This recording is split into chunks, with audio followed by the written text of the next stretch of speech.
प्रिय भक्तों, जय श्री राधे।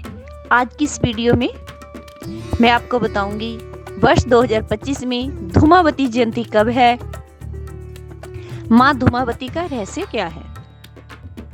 जानकारी शुरू करने से पहले मेरा आपसे निवेदन है कि आपकी सेवा में हमारी तरफ से जन्म कुंडलियां देखने की निःशुल्क सेवा निभाई जा रही है। आपकी कोई भी समस्या हो, किसी भी प्रकार की आपकी समस्या हो, कोई किया क्रय, जादू टोना, तंत्र बाधा, प्रेत बाधा, उपरी बाधा, पितर दोष, काल सर्प दोष, मांगलिक दोष, किसी भी तरह का कोई भी दोष हो। वैसे कुछ दोष ऐसे होते हैं जैसे मांगलिक दोष है ना, लोग दोष बोल देते हैं, योग होते हैं। किसी भी तरह की आपकी कोई भी परेशानी हो, आपका कार्य ना चल रहा हो, घर वो फैक्ट्री ना चल रही हो, बच्चों का पढ़ाई में मन ना लग रहा हो, आपका विदेश जाने का काम बन ही ना रहा हो, या वहां पर आपका कार्य चल ही ना रहा हो, विदेश में इतने पैसे लगाकर आपका कर्जा ना उतर रहा हो, बार बार कर्जा चढ़ता ही जा रहा हो, आपका कहीं मकान या आपकी जमीन कहीं गिर भी पड़ी हो, आपके पास इतना पैसा ही ना जुटा पा रहे हो कि आपकी ज़मीन छूट जाए, आपका घर छूट जाए, आप नया घर बनाना चाहते हो, किसी भी प्रकार की आपकी समस्या हो, तो आप स्क्रीन पर चल रहे नंबरों के माध्यम से मेरे साथ जुड़ सकते हैं। इसके लिए आपको भेजना होगा अपनी जन्म तारीख, जन्म का समय, जन्म का साल, जन्म का महीना व जन्म स्थान।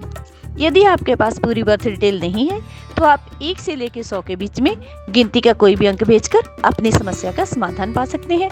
जैसी भी आपकी समस्या होगी वैसा ही हम आपको समाधान बताएंगे। इसके अलावा आप अगर किसी भी धार्मिक पूजा पाठ का अनुष्ठान स्वयं करना चाहते हो तो आप उसकी भी जो विधि होती है हमसे पूछ सकते हैं, हम बिल्कुल फ्री बताएंगे।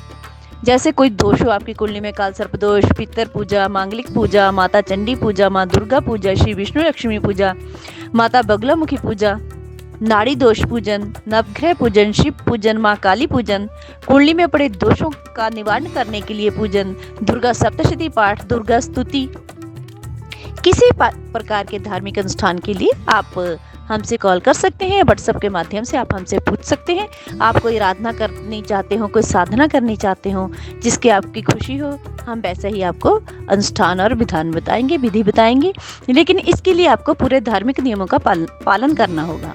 यदि आपके पास किसी कार्यवश समय नहीं है, आप जॉब करते हैं या आपके बच्चे छोटे हैं, व्यस्त रहते हैं सारा दिन, तो आप हमसे कॉल कर सकते हैं। हम स्वयं करेंगे आपके लिए, बस आपको अपनी परेशानी बतानी है। ठीक है, चलो शुरू करते हैं आज की जानकारी। प्रिय भक्तों, ज्येष्ठ माह के शुक्ल पक्ष की अष्टमी तिथि को माँ धूमावती जयंती मनाई जाती है। इस दिन माता पार्वती के विधवा स्वरूप की पूजा की जाती है। 10 महाविद्याओं में से 7वीं महाविद्या देवी धूमावती है। इस दिन 10 महाविद्याओं की उत्पत्ति हुई थी। माँ के धूमावती रूप को अलक्ष्मी रूप से भी जाना जाता है। माँ धूमावती की पूजा विशेषकर तंत्र साधना के लिए की जाती है। गृहस्थ जीवन वाले माता धूमावती के सौम्य रूप की पूजा करते हैं। माता धूमावती की पूजा आराधना करने से संतापों का नाश होता है। जो संताप होते हैं, किसी जाने अनजाने में हम कोई गलती कर बैठते हैं, उनका नाश हो जाता है। उसका जो संताप हमें भुगतना पड़ता है ना, उस संताप का नाश करती है माता धूमावती की पूजा आराधना। इस दिन विशेषकर काले तिलों को काले वस्त्र में बांधकर माता धूमावती को अर्पित किए जाते हैं। ऐसी मान्यता है कि माता धूमावती के दर्शन करने से ही संतान और पति की रक्षा होती है। परंतु इस दिन सुहागिन स्त्रियां माता धूमावती की पूजा नहीं करती, क्योंकि इस दिन माता धूमावती एक विधवा स्त्री के रूप में होती है। इसलिए सभी सुहागिन महिलाएं मंदिर में नहीं जाती, बस दूर से ही माँ को प्रणाम करती हैं। आओ अब मैं आपको बताती हूँ पूजा करने की विधि। प्रिय भक्तों, धूमावती जयंती के दिन गृहस्थ लोग माता को आंकड़े का फूल, नीला फूल, सफेद वस्त्र, सफेद तिल, अक्षत, दुर्बा, चंदन, नारियल और पंचमेवा अर्पित करते हैं। ओम धूम धूम धूमावती नमः इस मंत्र का जाप लगातार करते हैं। इस मंत्र की ज्यादा से ज्यादा माला करनी अनिवार्य होती है। अब मैं आपको बताती हूँ माता धूमावती को किस प्रकार का भोग अर्पित करना चाहिए। माता धूमावती को भूख की देवी या भूख को शांत करने वाली देवी कहते हैं। इसलिए माता को भोग में ज्यादा तीखा व्यंजन नहीं देना चाहिए। माता को नमकीन भोग अति प्रिय है, जैसे पकोड़ा, कचौड़ी, नमक वाली रोटी और रोटी चटनी आदि। अब हम आपको बताएंगे वर्ष 2025 में धूमावती जयंती कब है।